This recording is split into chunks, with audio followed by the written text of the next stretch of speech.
कहते हो कि मंदिर से जाते समय नंदी के कानों में, बहुत सुंदर प्रश्न है आपके, बहुत भाव से और आनंद से आपने करा, और जनमानस के कल्याण के प्रश्न है ये, केवल आपके लिए नहीं है, ये सबके लिए इतने जोरदार प्रश्न हैं। जो गलती भी करते होंगे तो इसको सुधार सकते।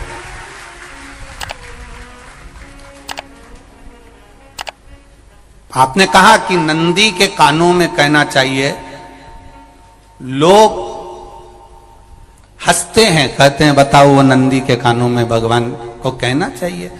वैसे तो हम आपको एक बात बता दें कि दुनिया के लोग किसी दूसरे धर्म की कभी हंसी नहीं उड़ाते। दुनिया के लोगों को दूसरे का धर्म अच्छा लगता है।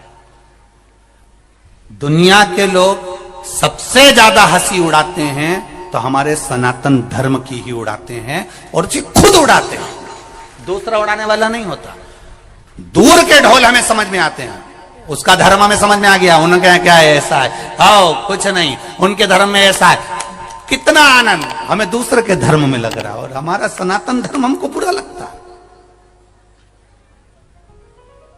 हमारे सनातन धर्म हमें बुरा लगने लगा। अरे भाई, लोग कहते हैं कि नंदी के कान में कहते हो, ये कोई हमारे पुराणों में या शास्त्रों में लिखा है? भगवती बहन साहू, आपको धन्यवाद देना चाहूंगा और एक बात कहना चाहूंगा, जितनी भी शिव महापुराण के अंतर्गत चाहे उपाय जो बताए जाते हैं कि बेलपत्री ऐसे चढ़ाना, काली मिर्च ऐसे चढ़ाना, चावल ऐसे चढ़ाना, धतूरा का क्या महत्व है, शमी के पत्ते का क्या महत्व है, बेलपत्री के पत्ते का क्या महत्व है, ये जितनी भी बातें बताई जाती हैं ये सब पुराण के अंतर्गत से बताई जाती है। अब दुनिया के लोग इसको चाहे टोटका कह दें, चाहे दुनिया के लोग इसे टोना कह दें, पर पुराण से हटकर कुछ नहीं। और आप लोगों को अगर बोला है कि नंदी के कान में कहकर भगवान शंकर के मन में बात पहुंचे, तो ये क्यों कहा, तो ये भी हमारी शिव महापुराण में लिखा है, जलंधर के चरित्र में। कोई आपसे कहे कि नंदी के कान में बोलने से क्या होता है, ये जलंधर का चरित्र कह रहा है। मां पार्वती जी का हस्त कमल पकड़कर जलंधर लेकर जाने लगा।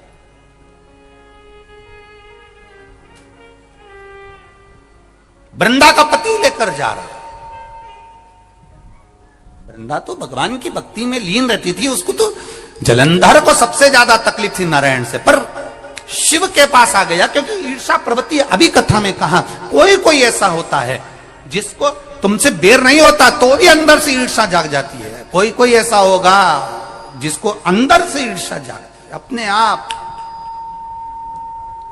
अपने आप अंदर से ईर्षा जागती है, उसका कोई बेर नहीं, और ईर्षा जाग गई, भीतर से ईर्षा जाग। ना आप उससे मिले हो, ना कभी वो आप उसके सामने बैठे हो। कई लोग किसी ना किसी की बुराई करते हैं तो हम लोग पूछ भी लेते हैं, क्यों साहब उनसे मिलकर आए हो क्या तुम? कभी नहीं मिल किया है, कभी उनका सामना हुआ नहीं हुआ, तो फिर बुराई क्यों कर रहा? एक ने कर दी थी इसलिए हमारे ध्यान में था तो हमने भी कर दी। लो, वो कुआं में डूब के मरेगा तो तू भी मरेगा का? नहीं। नंदी सामने बैठा है, गणेश जी को मालूम पड़ गया, कार्तिकेय को मालूम पड़ गया, मां पार्वती जी का हस्त कमल जलंधर ने पकड़ लिया और लेकर चला। मालूम पड़ गया, तब नहीं रहा गया। गणेश जी को क्रोध आ गया और गणेश जी महाराज आए, शिव जी को जगाने लगे, पिताजी पिताजी पिताजी कर कर जगाया, उठो पिताजी, पिताजी उठिए, पिताजी जागिए, पिता को जगा रहे हैं। भगवान शंकर नहीं उठे, तप में लीन थे। क्या करें हम? जलंधर के पास में इतना बल है, इतना बल है, और पिता की आज्ञा नहीं होगी तो हम कैसे मार देंगे इसको? मारने को तो हम मार दें। मां ने आज्ञा करी थी कि जलंधर उसको तारकासुर को मार दो, तो कार्तिकेय ने तारकासुर को मार दिया। शिव जी की आज्ञा नहीं तो हम इसको कैसे मारें? क्या करें? सब कुछ गणेश जी ने देख लिया, शंकर जी के ऊपर बहुत बहुत बहुत बहुत प्रार्थना कर कर देख ली, पर शंकर जी नहीं जागे। तब आखिरी में विनायक ने, गणेश ने, जितने लोग आस्था चैनल पर कथा सुन रहे हैं, जितने लोग फेसबुक यूट्यूब पर कथा सुन रहे हैं, इस बात को याद रखना कि नंदी के कान में कहने से क्या होता है वो ये इस कथा से सीख लेना। आखिरी में गणेश जी को लगा किसको कहूं, शंकर जी भी तप में हैं, नंदी भी तप में हैं, मैं किसको कहूं? शिव जी को कह के कर थक गया, पिताजी को बोल बोल कर थक गया, पिताजी जागते नहीं। अब मैं किसको कहूं ये बात, किससे कहूं?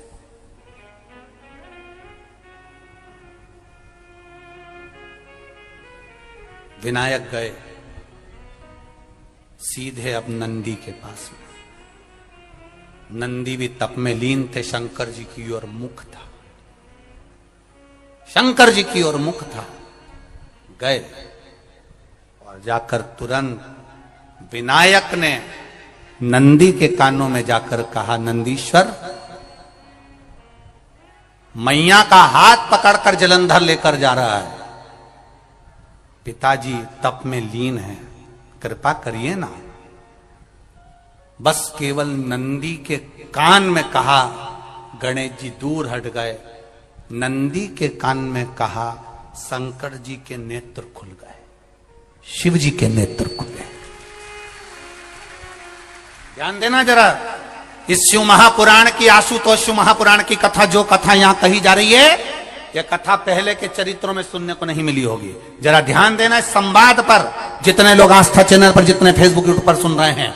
सनातन धर्म की हंसी उड़ाने वाले कह देते हैं नंदी के कान में कहने से क्या होता है, नंदी के सामने जाकर बोलने से क्या होता है, नंदी के पास बैठकर बोलने से क्या होता है, नंदी के पास बैठकर शंकर जी का मात्र दीदार करने से क्या होता है, दर्शन करने से क्या होता है। वो अच्छे से समझ लेना, जो लोग सनातन धर्म पर उंगलियां उठाते हैं वो अच्छे से समझ ले इस बात को।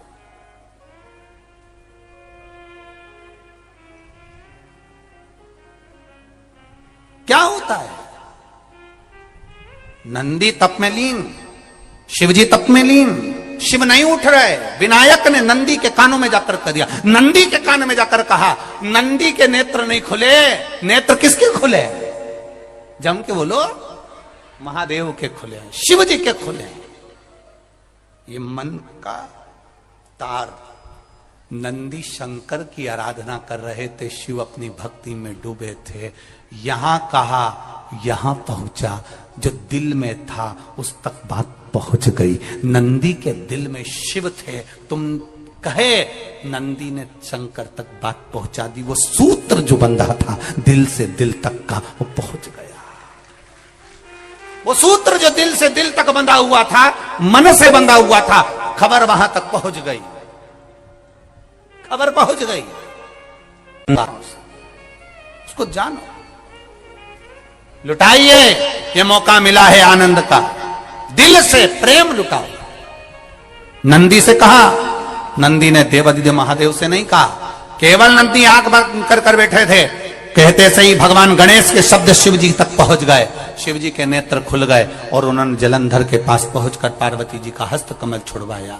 जरा विचार करिएगा, आप नंदी से कहते हो मेरे महादेव तक बात पहुंच जाती है। आपको केवल नंदी से प्रेम से कहना है, नंदीश्वर मेरे बाबा, ए मेरे बाबा, आप रोज शिव जी को लेकर भ्रमण पर निकलते हो, मुझे बहुत दुख है, आप मेरे दुख को मिटाने के लिए मेरे दरवाजे पर क्यों नहीं आते।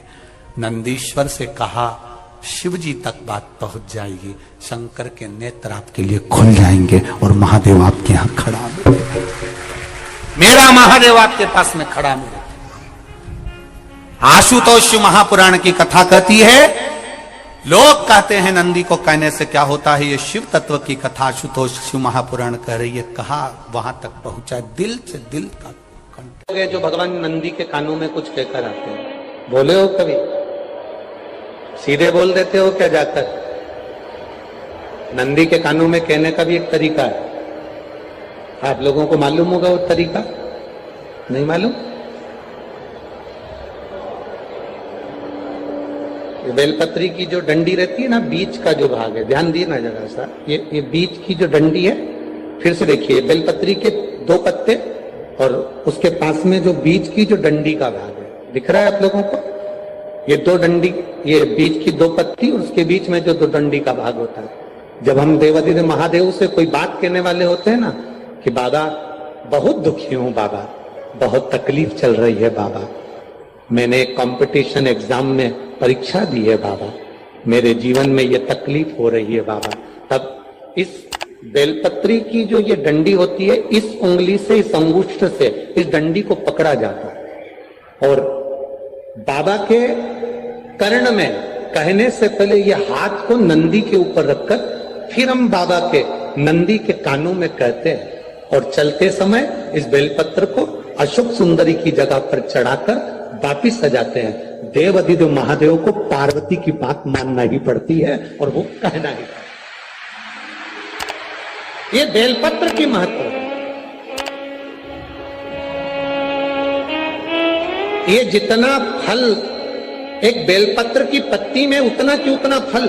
हम आपसे फिर कहेंगे, कभी मौका मिल जाए जिंदगी में, कभी तुम्हारे जीवन में अगर मौका मिले और कहीं बेलपत्री का वृक्ष मिल जाए जिसकी छांव तुम्हारे ऊपर पड़ रही हो, तुम्हारे ऊपर अगर बेलपत्री की छांव पड़ रही हो, उसके नीचे बैठकर कभी मौका मिले, एक बेलपत्री का पत्ता मात्र रखकर आप शिव जी का नाम लेकर जल भी अगर समर्पित कर रहे हो ना, तो वो 12 ज्योतिर्लिंग को जल चढ़ाने के बराबर फल प्रदान कर।